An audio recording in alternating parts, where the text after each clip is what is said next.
especially with such a great crowd. I said earlier, the Walk of Champions was just a great atmosphere, a great environment, and the support that we received today. I just really appreciative, and you feel bad for the fans and the alumni and so many people that made such a commitment to the school that we weren't able to get out there and get a win in homecoming. It's always hard to lose, and it hurts to lose. It sounds like a broken record, but you look at it, I was really proud of the way our defense played. Really, the football team played in the first half. We were able to move the ball, struggled a little bit, getting it into the end zone there right before the half, and then missed the field goal. But really, outside of an interception return for a touchdown and a scramble that resulted in a big play, outside of 2 plays in the first half, I thought the football team competed. I think they played hard. But I give North Texas a lot of credit. They loaded the box. They said that we're not going to let Kennan stop us, and they kind of played the difference with their linebackers. They did a great job. They played a physical football game, and they were able to load up and stop the run, and we weren't able to make enough big plays in the passing game to make them pay for it. And I give them a lot of credit for what they were able to do today.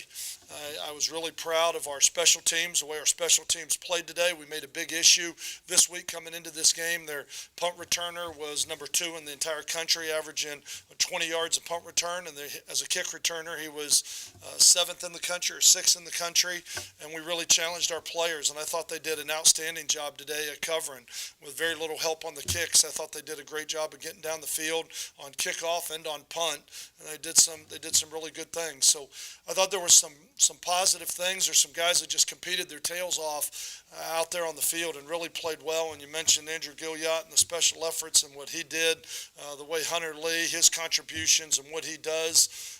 I think even for a freshman, I thought that Ryan Higgins went out there and played a great game outside of 2 throws. Unfortunately, there are no do-overs, and you can't take those throws back. And those are throws that are going to cost you in a close football game. But, if we could take back the 14 points and make a field goal right before the half, it's a heck of a football game. But that's the story that we have got to. We can't look back and say, golly, I wish I wouldn't have thrown that ball, or I wish I wouldn't have made those mistakes. And we got to get some of those things corrected in order to be a winning football team. Questions?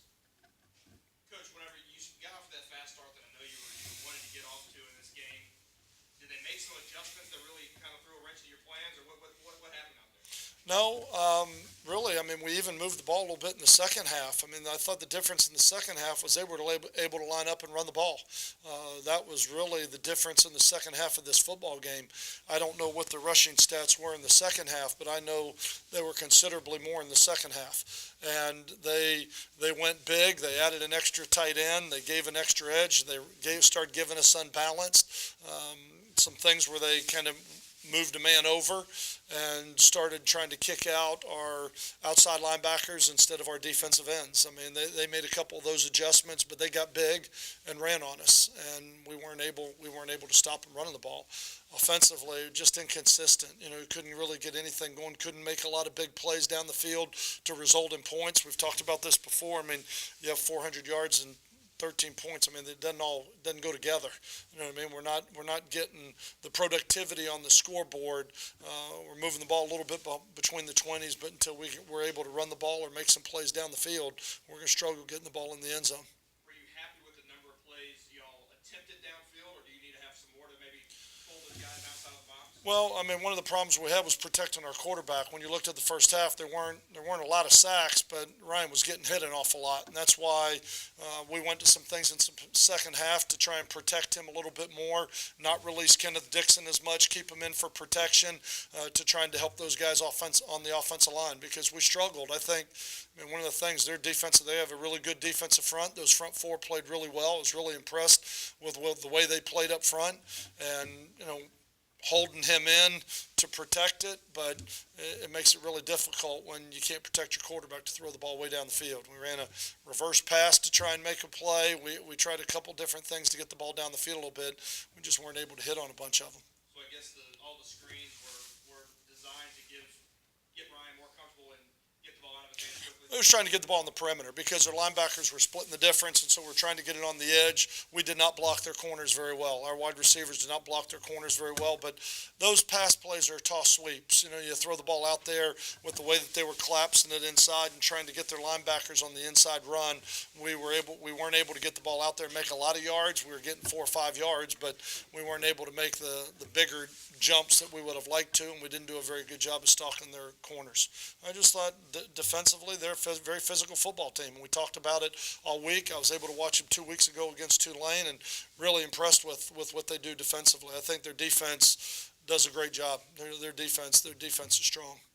Defensive line, no sacks. What effect did that have?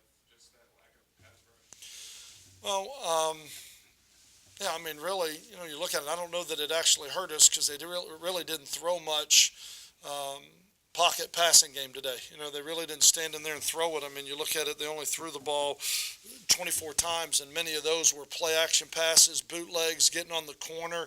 They kept sprinting out and throwing the out-cut to the field and trying to get away from our defensive line. So I don't know that, you know, you look at that and say that was really the difference in the game, because I thought they had a game plan that they weren't going to sit in the pocket all day and just throw the ball down the field. Think they did that though, just knowing pass rush? Well, I think the strength of our defense is our defensive line, yes. And you're not going to have a lot of sacks when they're sprinting out and play action and bootlegging and getting out of the pocket and having the opportunity to throw the ball away. So I don't know that it was so much sacks. I would have liked to got more pressure, especially on that one when they broke contain back out to the left, and then were able to find Chancellor down the field, you know, on the scramble. But when you break contain and you have that long to throw it, it's hard to cover in man coverage out long with all the scramble adjustments where guys going short and you're all over the route, and then he wheels and takes off up the field. But yeah, I would have loved to say that we got more pressure, but I don't know that we had a lot of opportunities tonight with the game plan that they had, which obviously was to run the ball and to do some play action things, getting the quarterback out of the pocket. But we were able to stop the run in the first half, limit some of their big plays outside of that one. And then in the second half, when they were able to go to their unbalanced formations and some of the things getting big and we weren't able to stop the run, then there weren't many drop back passes in that game.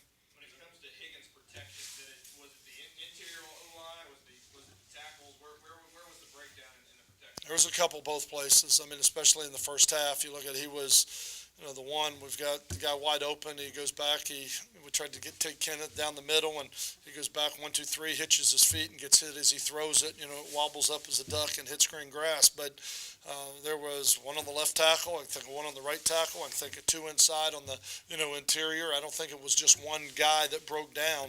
It was like one guy on this play, one guy on that play. But protection was not very strong in the second half, and we were very limited with what we did in the second half because we were trying to protect our quarterback. Did this game feel at all like Tulane? No. I mean, the loss does, you know, and not being able to be productive on the scoreboard. But no, I thought there were a lot of good things in this football game. I thought Tulane was, you know, with Ryan going in there and the way we got hit and the way we turned the ball over in that game, these were throws that were much more down the field. But neither one's very exciting. How critical was it to limit Chancellor only 39 kick return yards and to really stop their return game? Well, that's why I said I want to note how proud I am of the special teams and some of the job that they did. I mean, there's some guys in that dirty dozen that are really taking pride in it, and guys that are really involved in the game and into it and talking about adjustments and things to be able to do. And I thought they did a great job. Chancellor's an explosive weapon. I mean, you watch him take a kickoff to return to the house against Georgia. He's done it a couple times in his career, and he's ranked that high because he's that explosive. But I thought our special teams did a great job today. I said I really feel bad for the seniors. I feel bad for the fans. I feel bad that we go out there and we compete as hard as we do, and we make some of the mistakes we do that cost you football games in a close football game. And when you're in these conference games, you're going to have a lot of close football games, and there's some of the things that we got to get straight to move forward. Is that big play by Chancellor? Do you consider that, you know, a big play, or is that just you chalk that up to a busted play? The scramble. I mean, Yeah, it's a big play. I don't think you can say it's not a big play. I mean, obviously there were two big plays in the first half that resulted in 14 points. What it was, we did a pretty good job of containing them. It's just when the quarterback can hold the ball like that and then break contain and get out and carry the ball that long, it's hard to cover him that long. You know, I mean, it was definitely a big play in the football game, but and it wasn't a busted play. We were in coverage. You know, we were there. It wasn't an uncontested ball. It's just hard when all of a sudden when you break contain, they start just drawing them up in the dirt and guys are running everywhere, and it's not the pattern reading that you're getting into. On the pick six, was it a bad, was it a wrong throw, wrong route? Hurried throw. It was a hurried throw. They blitzed us. I think Ryan saw it coming, took a quick 3-step drop, and it's designed to be an 18-yard comeback, and I think he threw it like it was a 12-yard curl. You know, he got back there quick, got a little antsy, threw it out there in a hurry. The receiver didn't have a chance to come out of his break. The DB broke on the corner. You know, they do a good job of reading the quarterback's eyes, and he broke on the ball when he made the interception, but it wasn't a busted play or a wrong route or a lack of communication as much as it was Ryan just hurried it. I mean, Ryan just got in a hurry, and he tried to throw a 20-yard out without taking the proper depth on his drop. After the big win against UTEP and then the bye, you feel like you took a step back at all with the loss today? No, I feel like we made some improvements. I feel like some guys got better. And we talked about one of the keys for the open date was to try and develop some depth on this football team for the next 6 games. I wish I had a maturity pill, you know, that I could, where Ryan wouldn't throw the ball back against the grain, you know, against his body, where he wouldn't hurry it up when he saw a rush. I mean, those are mistakes that I want to be able to eliminate, but it's unfortunate, but it's just going to take some time, and we've got to get him to eliminate some of the mistakes that we're making right now at that quarterback position, because some guys are playing really hard and deserve better.